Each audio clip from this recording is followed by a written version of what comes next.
Anywhere you want.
Okay, I can prompt us with several questions, but I think there may be some from the audience, so perhaps somebody wants to lead off with a particular question.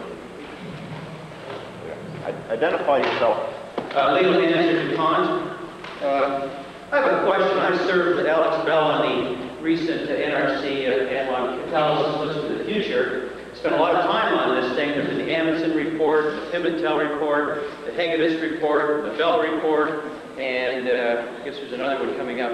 Mills report, Allison, Mills got another one underway. Very little effect, from what I can see, on redirecting catalysis funding in the United States. Is it worth all of the effort? And what can we do to make something happen? Leo, let me try to answer that. I think once the report is written, there's an important task that has to be undertaken, which is to sell people who make decisions about the contents of the report or inform them. One of the things we've done recently is to send 62 copies out of the report to members of the Senate who are involved in committees on science and technology, cover letters explaining what's in the report. A copy also went to John Gibbons, the science advisor to the president. Very shortly, we're going to do a second mailing to now the House Science and Technology committees. But I think that even that is not enough. What we need to do is to exercise personal contacts that we have with members of Congress to provide them with an education as to what catalysis means in terms of the economy and, more importantly, perhaps to these people, their jobs. There are about 4 million people who are employed as a result of the chemical and petroleum polymers industries. That's about 4% of the national workforce. So I think we can translate this report into some action. It's going to take a lot of effort. I could perhaps comment on that as well. Remember I said that 12 of 31 proposals now in the House on the environmentally benign program bill catalysis. I made a fast telephone survey and I discovered that of those 12 PIs, about 60% of them had not read the report that you and Alex and Lewis and others had done. So maybe we need to be more sensitive to the audience to whom the thing is reported when we ask a question like you just did. So suffice to say that the working level, maybe that's not these are preaching to the choir, is that there was a little impact. On the other hand, I would cite the study that was done by the NRC and materials. That has now led to, as you saw, a major fix-it initiative. The NSF played a major role in that. We started a year ahead of time a program called Materials Synthesis and Processing, in which we spent $25 million of new money directed toward materials. So somehow, with the materials report, there was a big momentum that was built up that became overwhelming in the establishment of this activity. That has not happened in Catalysis, clearly. Perhaps our foreign visitors, Professor Masson, if you want, would like to comment on how these reports in their countries, which certainly were generated, were translated into action. It's very easy to answer a question. One thing I can point out is that our effort to promote science and technologies in two ways. One is to the public, and one is to among the Catholic society. When we want to give money, it's very necessary for the public to understand the usefulness of supplies need to be done to the government. For example, that is always important for us and for society. And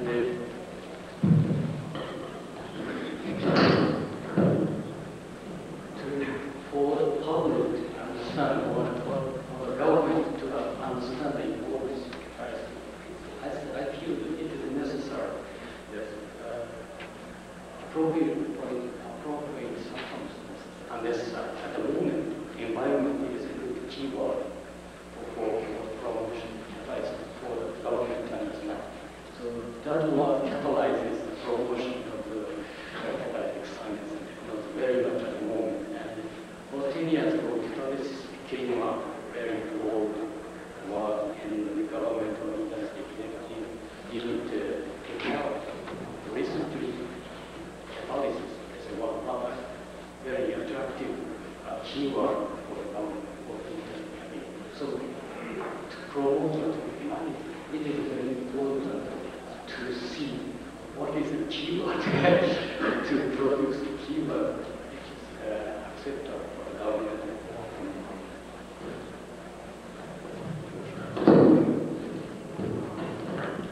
I can probably comment on the face of the report which was issued in 1991 by the Royal Belgian Academy Committee for Applied Science, the working party Catalysis. Indeed, it's important to write a report, but then we should know to whom we report and make sure that they read it. Now, the report was finalized in June 91 and immediately was sent to German editors to see if they could publish results of the report. Also to Chemical Engineering News, where it appeared in September. And copies of the report, which in Belgium, of course, we have two languages, French and Flemish, which have to be translated in both languages, Flemish at least. But we have also an English version of the report which was prepared. About 6,000 copies of the report, which was in its extended form, about 15, 20 pages were sent to let's say ministries, not only one person, but several of them, because not all of them have read it, of course. The Senate, the House, major public officers involved in research, in let's say management, I would say, of linked also with education.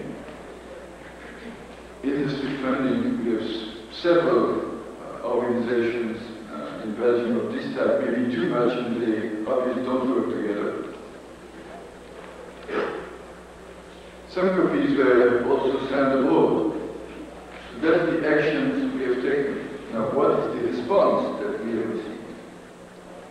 Well, from the scientific world, both academia and university, I would say that the response was good. Very good in terms of interest.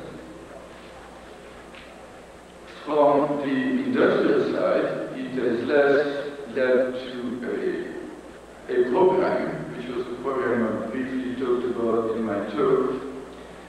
The working party continued its effort, still meeting today about months. And in terms of research, one program has been quickly selected, dealing with catalysis in water, whatever it means. It may be drinking water, trying to make it better. It can be made better. But it could also be a cleaning of industrial effluent. It's a very broad spread of interest. The program has now been finalized. There are several meetings on how to implement it in practice and how to raise funds. Obviously, the European Commission there will be a key partner. The other partners will be industry and university. So I would say that from the industrial and academic side, we have a response. From the politicians, none. Very clear, none. So that's where we have to eat them. If I can say so, we have to show them that catalysis is really useful. Apparently they still don't understand it. It's not only in the US, it's also in Europe. At least in Belgium and some other European countries. Maybe less, I would say, in France. Probably certainly less also in the Netherlands, as seen from the Dutch initiative. But there is really a need for a lot of effort in convincing the politicians of what catalysis really is. It doesn't have time, that's the problem. Maybe there's somebody from the audience who wants to respond further to this point. Can we take any other questions? I see your first hand up. I'd like to identify myself as the Department of Energy here in Pittsburgh, and I'm on the field soil. That means I'm a program manager of a national program. And we have to give also contracts and grants for people that are making, asking money from the universities, small businesses, etc. And I have, in my 5 years of working in this job with the wearable pilot, plans, radios, recommendation, and so on. And I'm very skeptical about them and the consequences that they have in what really is happening when you get proposals from people. And I would like to raise the first question to the panel. Do we have enough money for catalysis research in this country, and we don't know what to address that question? Or the problem is that the funding for catalysis research is not appropriate in general, and so on, because there are two very different kinds of issues. I think the last speaker was trying to tell us that we have to address the same important area in catalysis, and I recommend that we are saying are quite important issues.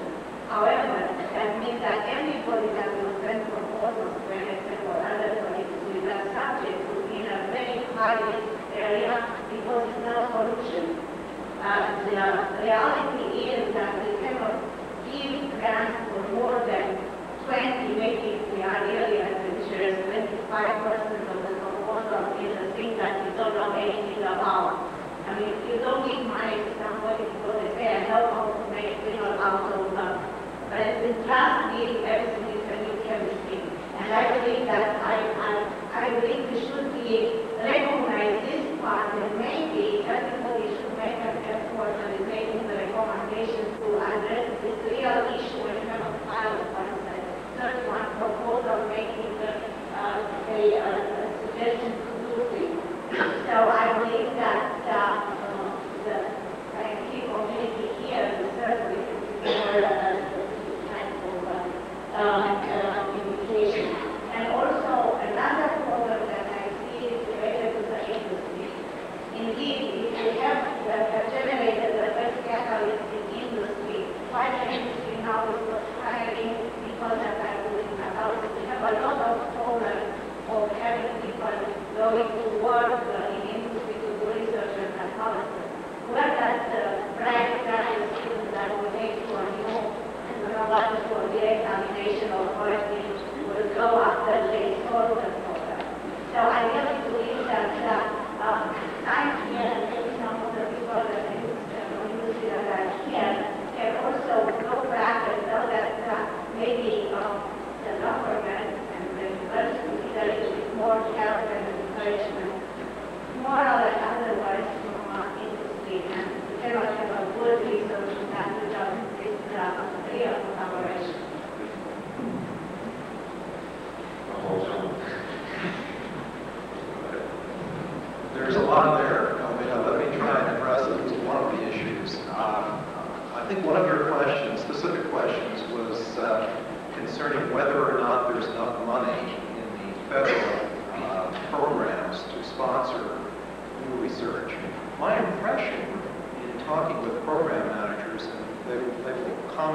say something wrong, I hope, is that there is not enough discretionary money. In other words, money to start new programs beyond that which is ongoing. And this makes it very difficult. It means that there are very few new starts each year supported by NSF or DOE. This means that if people apply, they try to put in something that they fairly well know they can defend and will succeed, because that's what's going to get good peer reviews. And if you don't get good peer reviews, you don't get funded, at least in the current system. Now, if we're to change that, then we need to change the name of the game. There has to be a new initiative, whatever we want to name it, but there has to be a new initiative that is funded, has significant amounts of money, and encourages exploratory, directed, whatever you want to call it, research, which tries to break out of the current patterns and molds and gives the opportunity and encourages creative thinking, maybe along the lines that are suggested by Jim. Lou, maybe you want to comment on the industry employment issue? I think that as a community of Catalyst persons, it would be useful for us if we want to make any progress to define what our problem is. And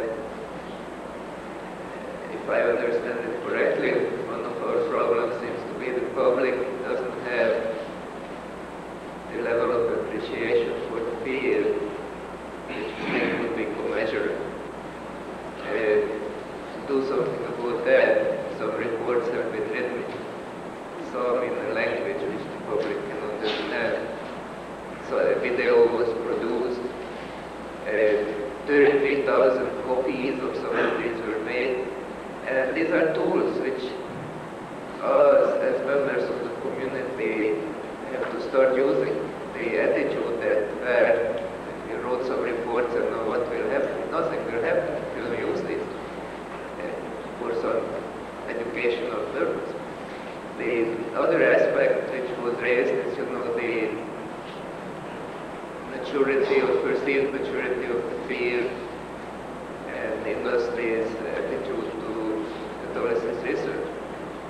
I think that exciting opportunities exist, and many of them were enumerated by Jim Roth, and most of us in this business have our favorite top 10 or bestseller list of unsolved catalytic problems.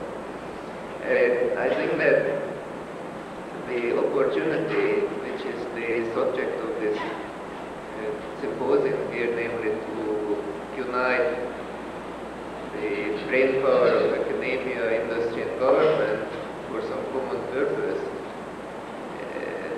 is a real one. I think that if we could make catalyst research more productive at the front end, if we could do pre-competitive work which could put catalysis on a firmer foundation from a standpoint of predictability of the outcome of the work, we would all benefit from that. So in summary then, my point is that we both have to inform the public, and all of us have that responsibility about the benefits of our profession and our field.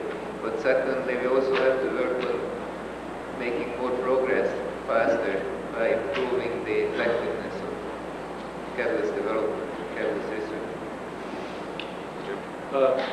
With regard to this matter of gaining understanding and support for the needs of the field of catalysis, I think we have a very difficult situation in that catalysis is sort of a behind-the-scenes technology.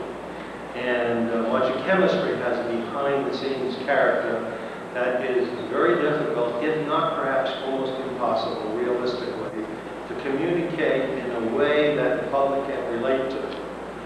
And I think, however, that all of us recognize that the public has developed over the last number of years, or rightly or wrongly, mostly wrongly, I think, some bad impressions about the chemical industry and chemicals. And I think one of the interesting things I heard this morning was some of Henry McGee's comments about this NSF program. Now, this program on environmentally benign chemical processes and products is talking about completely new processes that basically are more selective and emit fewer. Now, he mentioned to us that there was one gentleman who wanted to amplify his initial program by a factor of 50. Now, the public can relate to that. They can relate to cleaner processes, and they can relate to cleaner or more benign chemical products. Now, we might as well accept that fact of life and try to figure out how are we going to communicate with the public, and that may include government officials as well. And if there is a pathway, and I think this program that Henry has described here provides a very good one that can capture and compel the interest and support of other people, let's make use of that sort of thing. For better or for ill, catalysis is viewed in the same vein as is fluid mechanics, heat transfer, thermodynamics. That is ubiquitous and underlying areas that are terribly, terribly important for everything we do. But so what? Very boring. Boring. It turns out that in my time at the NSF, I've been involved with the development of 3 budgets. Every dime of increased monies that have been obtained have been for strategic goals, for materials, for biotech, for environmental benign processing, etc. No money for fluid mechanics, none for heat transfer, none for catalysis, etc. In spite of learned reports that appeal to how important fluid mechanics is and just must get more support. It doesn't swing the day. Even when budgets are cut, as we were this year, we still devoted a large share of our total monies to strategic goals, large increases. How do you increase in an area when the budget overall is cut? The answer is simple. You merely tax everything else you're doing.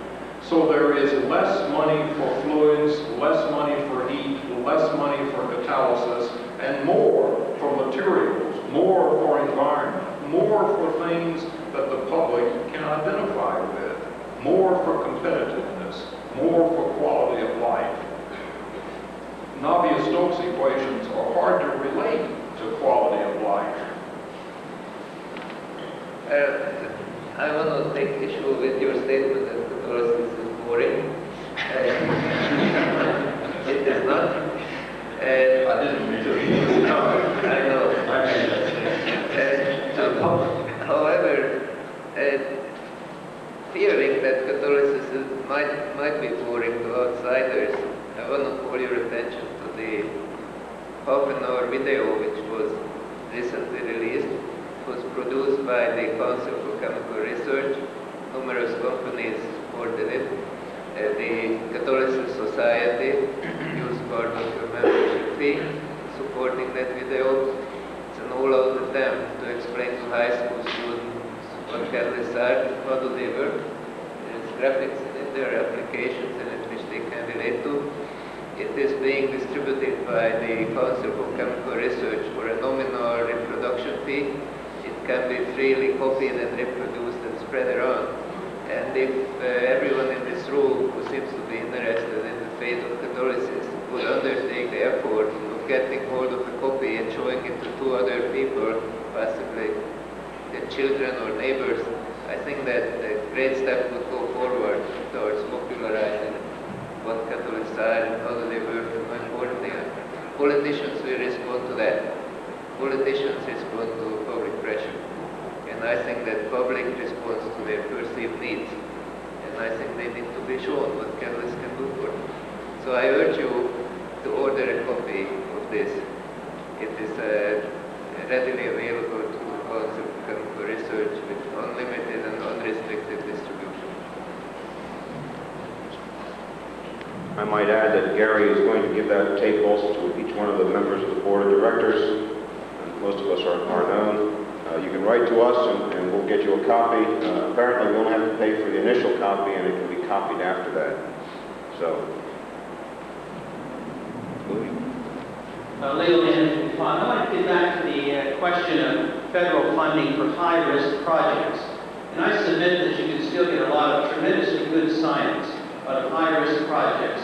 Getting back to many of Jim Roth's proposals there, they're difficult projects. It's difficult in industry to fund these projects for long term. One of our approaches has been to bring in postdoctoral students for a year or two to work on these programs. We do get new compounds prepared, publications come out of that type of research. So it's not a total waste of time to fund the high-risk projects, but it can happen over. My point, I couldn't say that a lot of time. I was on 125 quotes, but I say that in the real life, nobody can fund more than a quarter of the budget for something in a high risk. That's the main point. So I guess I got a lot of answers on my unasked questions and not what I might ask questions. So.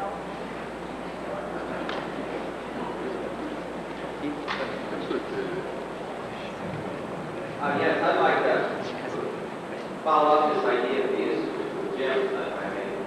What about the general issue of, like in public health or other issues like that, or agriculture? One always has the whole idea of development policy issues. Would this be a major role in the Institute you envision, or not? As being a spokesperson working with the politicians, or being a focal point for the policies involved, especially those as they relate between government, industry, and academic? Yes, my vision is that such an organization would certainly have as one of its most prominent features the establishment of national policies relating to the field and the development of strategies and some kind of an operating program to set priorities and invite the best talent that we have in the country to get interested in and work, do basic research aimed at solving not solving the problems per se, but for example, one of the fields that desperately needs some new breakthroughs is the area of catalytic oxidation, and that's an area that we should invest. If we don't do it, other people will. This last year is the first year in recent memory that there's been a downturn in the trade and in the balance of trade for the chemical industry on a global. I hope that's only a blip on the curve, but if we don't continue to maintain more innovation in the United States, more exploratory research, we're going to be in trouble.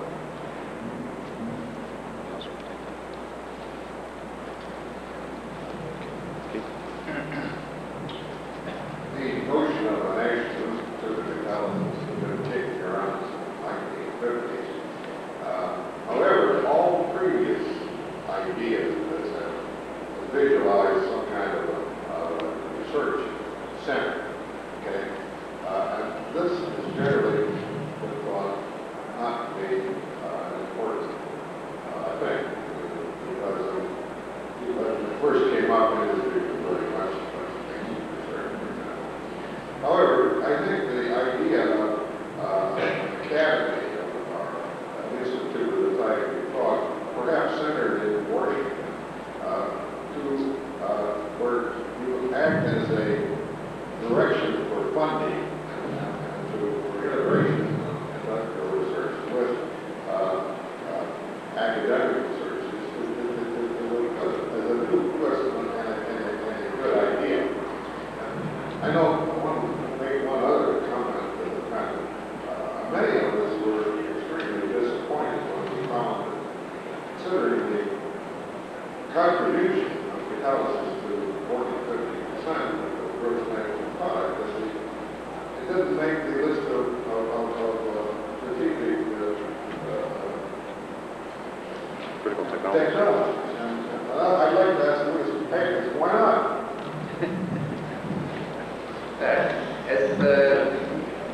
As you know, the academy think those who as well,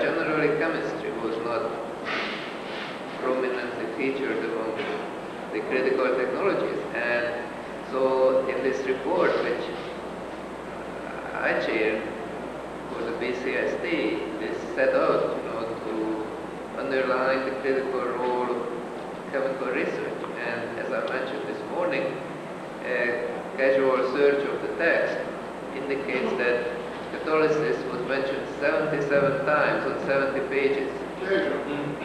No, casual search, but mentioned seriously. What I'm saying, you might find it in 78 rather than 77. But the point I'm making, Keith, is indeed what we have found. But I can report to you, unbiased, even though I'm a catalyst person, that when you read through that report, which was not meant to underline and emphasize catalysis, it was meant to underline and emphasize the role of chemical research and chemical technologies. You will find that in that report, probably the prominent feature is catalysis, somewhat even to a surprise to us who wrote it. So indeed, I think we have now physical proof that the field is very important. The trouble is that our congressmen and senators, so when we read the list of 10 or 12 items that are there, and they don't read the go through the report. I think the problem there is that are the people who have to act on these matters don't read your report. They haven't got time. They just look at the 10 items or so that you list. I was very much disappointed to see that technology, which contributes almost half of our gross national product, wasn't there. Yeah. But you do have like material science, for example. Well, what the hell is there? Yeah, but you look at, the composition of the board who wrote that report, Keith. The report is basically a product of who wrote it. There were very few chemists on it even. I think that we made an honest-to-goodness effort, to provide the input from chemistry. Now, as far as what senators read, I think what senators read is what they perceive the public is interested in. And this is why I think it's very important to note that 33,000 copies of that report were made. It's, I understand, the largest printing venture of the National Academy thus far. And it has to be distributed and used. This is a tool. And I think that the community cannot just watch a few gladiators, trying to make a senator read something. I think it's very important to use these tools. I'm Al Weiss from WPI. I think I'm listening to this. It's more a semantic thing. Basic research in catalysis has always been funding to support the very understanding of the very nature of catalysis. And as the science matures, obviously the funding gets smaller, and this is what we've seen happening. Now, what Jim is proposing, in fact, what everybody is proposing, is a shift to the applications of catalysis to benefit humanity, to benefit the country, and this too is very appropriate. And I think everything has to be done to encourage that.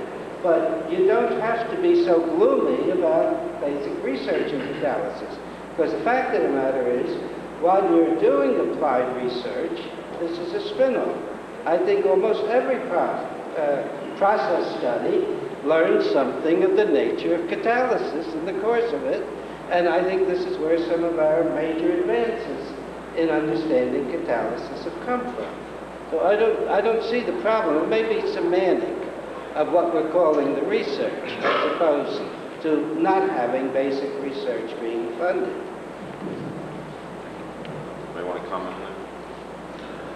I tried in my own comments on this to differentiate between directed or non-directed research and to suggest that in any field of science that reaches a stage or has reached a stage of maturity, that the logical thing is to shift more, not all, but more of the funding towards focused basic research.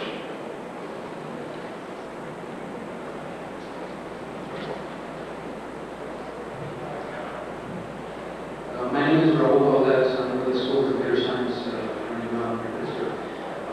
I have a question about federal funding, more specifically a question for Dr. McGee about the NSF. You mentioned that a current goal is to foster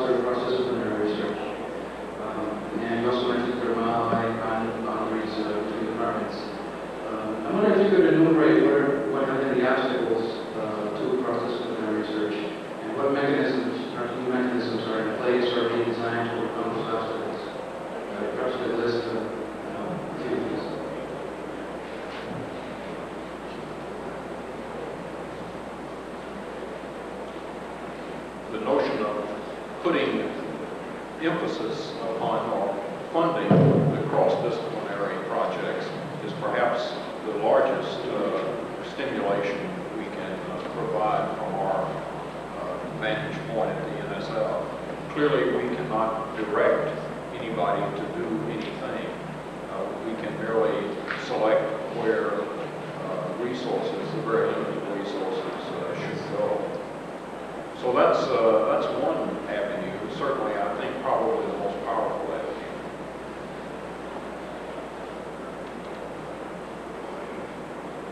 I'd like to make a comment based on some 40-some years of industrial research management experience. First of all, I too witnessed the efforts Frank Stupet and others very early on to form the Institute of Catalysis, which I thought was a good idea then, and I still think it's a very good idea for a number of reasons. Also, having participated in a very minor way in the efforts of increasing the growth of research in the Cancer Institute, and participating to some extent in the formation of the Institute of Aging Research, I had a chance to observe that these institutes get a lot of attention once they become a formal institute in the government in Washington. The other aspect of this institute, the nature of it, I would like to make sort of perhaps a wild suggestion, but perhaps it may have some merit. I always abhor administrators who no longer have their hands at the test tube. I know in my experience, I was vice president of a large organization, Davidson, and I had chosen to resign and go into medical research, and I suddenly found myself from administrating having all kinds of people learning how to wash dishes and count bacteria. And believe me, it's a far distance from being at the bottom end where you're trying to get some money, trying to get some equipment, and trying to do some work and maybe a few people. So I would like to, and I noted that in Europe, in the early days, I made a study of the history of catalysis, and I've noted that in many industrial firms in Europe, at least there used to be, and I recall discussing this with several important leaders of German industry, that even the research directors had a couple of research programs going, so that they had their feet on the ground and could recognize. So I would like to propose that a sort of compromise institute in which those individuals in Washington who are responsible for the functioning of the institute, I'd like to see a little research being done there, a little bit of an opportunity to face realities and to be able to truly relate to those people involved in the field. We're trying to write proposals and trying to get research and have to do some teaching and all this. That those individuals responsible in the organization in Washington, we would have a small laboratory, and that those individuals would each have one or two research projects of their own. Hopefully, it would not go into the beast, of such large proportions that are dominated, but that these individuals who are interested in sponsoring would be able to see themselves experience the fun and the excitement of doing a little research themselves.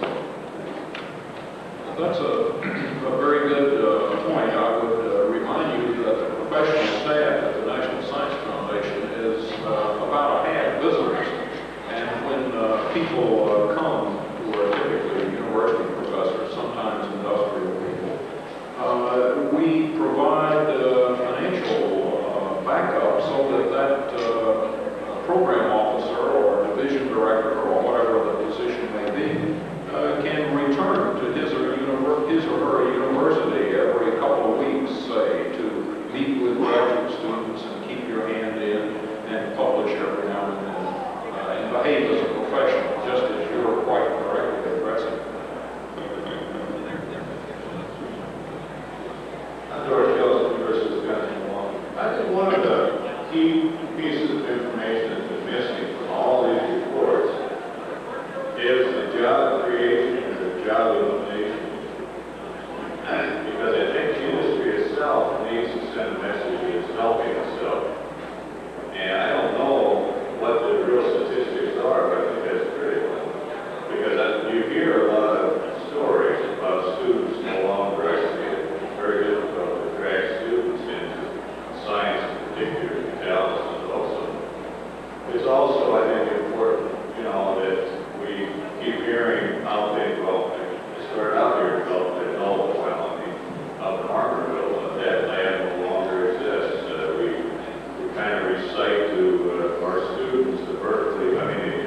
Joe Embryville there was always cited.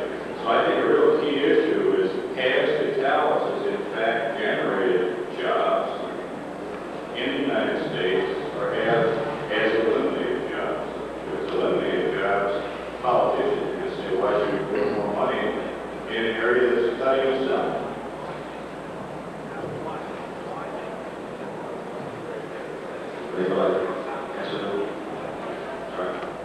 In Congress, the current greatest interest is in fact in jobs. And the Gallup poll was conducted among senators and congressmen, and I saw the results. Overwhelmingly, the number one issue there is jobs. And jobs relate to manufacture and services. And I think manufacture is a very strong component. It's kind of very difficult to tally up Catalysis from the standpoint of creation of jobs.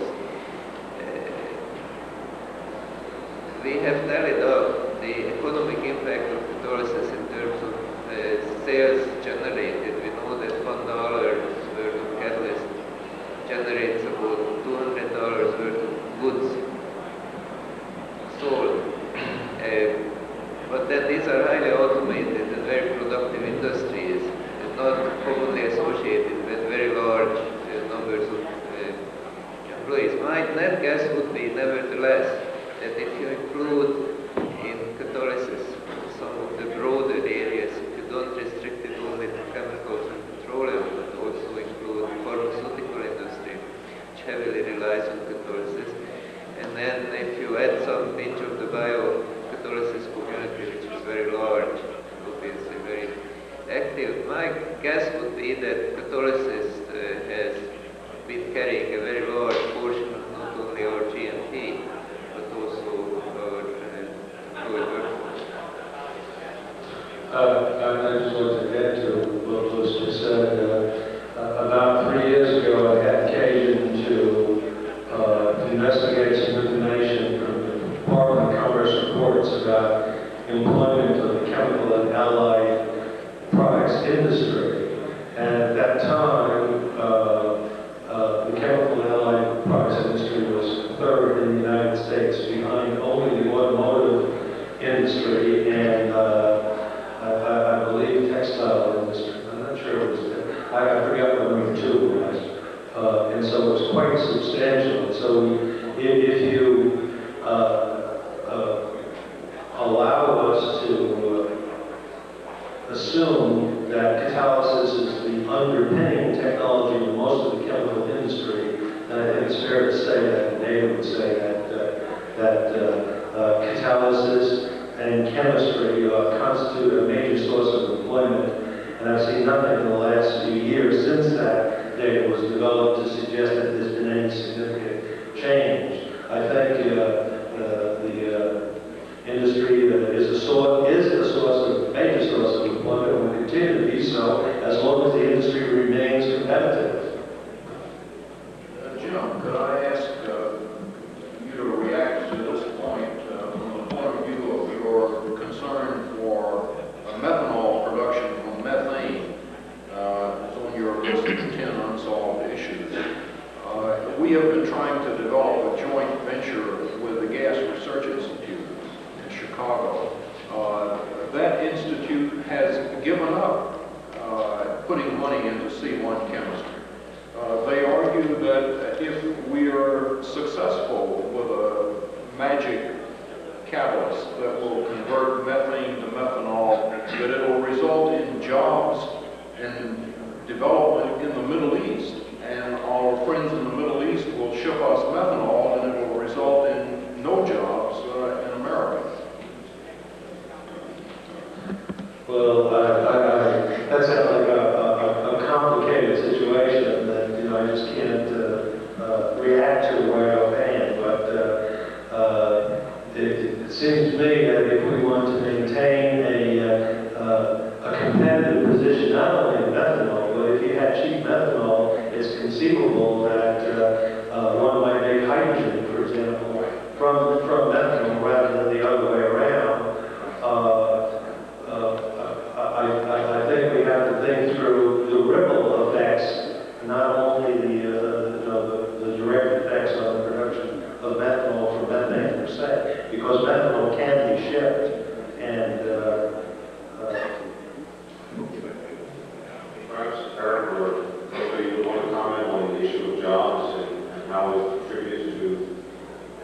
various economies with regard to catalysis?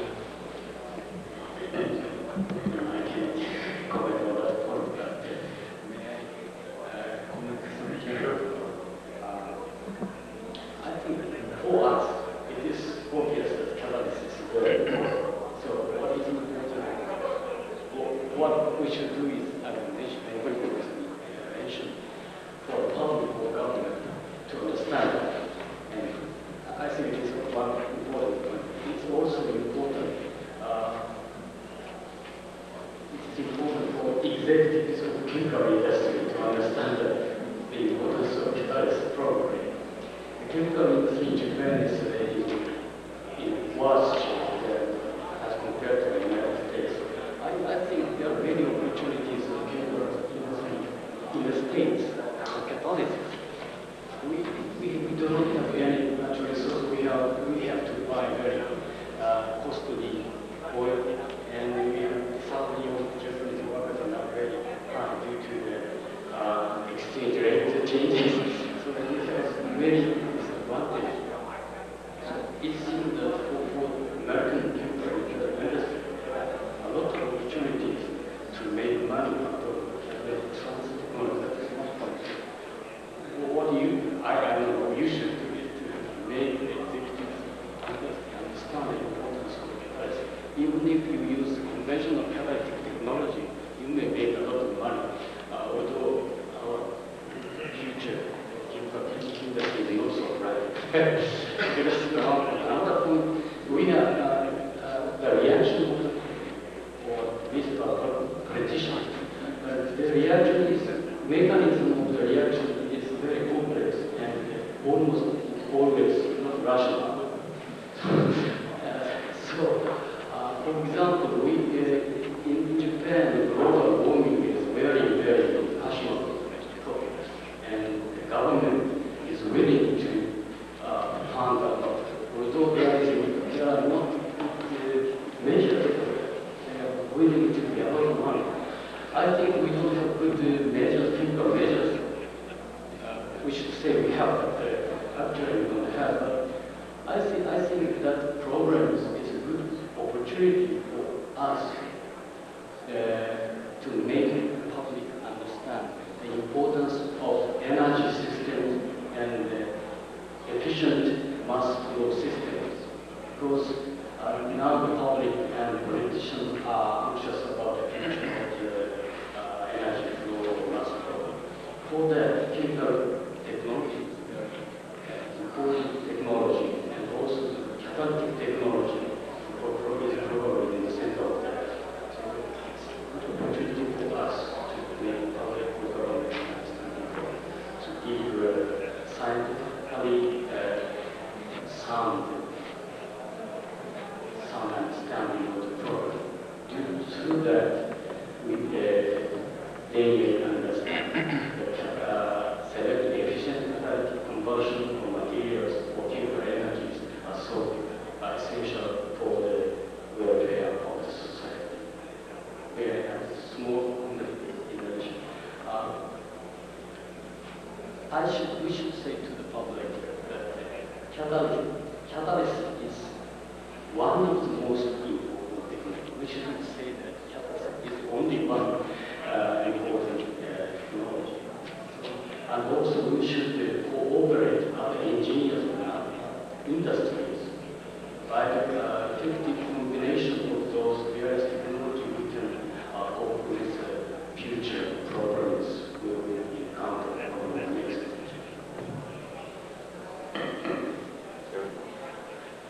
There's just a few remarks about the link between catalysis and jobs, at least as seen from what I've heard in Europe.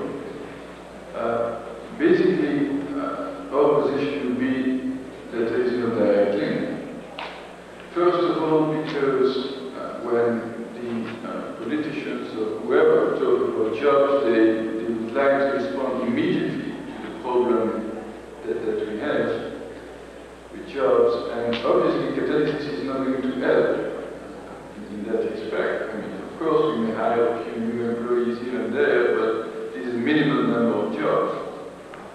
Now, if we think longer term, it is quite obvious that the chemical industry and the oil industry, also in Europe, is suffering some cuts in jobs because profits are low. And what's happening now in Germany, where the situation is very critical, certainly will lead in a very short term to an expected loss of jobs. Now, the question there then is to improve the number of jobs, you have to improve the benefits. Now, how do you do that? Well, short term is difficult unless you, in fact, reduce the number of jobs. That's what's being done. The long term is you must come up with new processes which will be more energy efficient, which will help you to handle more safely pollution problems, which will sort of give a better return on your investment. So quite a few companies in Europe are now investing in long-term, or let's say medium to long-term exploratory